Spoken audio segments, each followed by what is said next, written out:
नमस्कार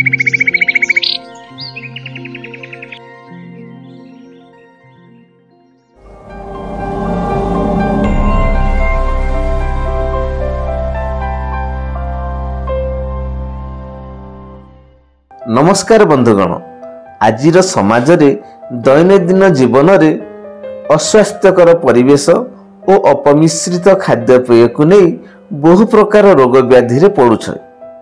रोगर समाधान पाई एलोपैथिक औषध को आपणे नेउछे, किंतु आम्बे जानिबा उचित जे वर्ष वर्ष पूर्वे एही आयुर्वेदर सहारा नहीं असाध्य रोगर मुक्ति पाउथिले, किंतु आजिर दुनिया रे किपरि जल्दी रोगमुक्त हेबा ना रे एलोपैथिक औषध व्यवहार करिबा द्वारा आम शरीर रे तार पार्श्व प्रतिक्रिया देखा मिलता है।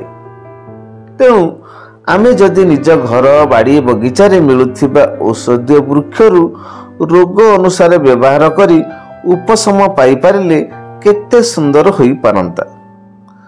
तेबे आसंतो आमर एही यूट्यूब चैनल घर वैद्य माध्यम रे आयुर्वेद वृक्षलतारू समस्त प्रकार रोगर उपशम पाई औषध प्रस्तुति और औषधर व्यवहार विषय रे जानिबा।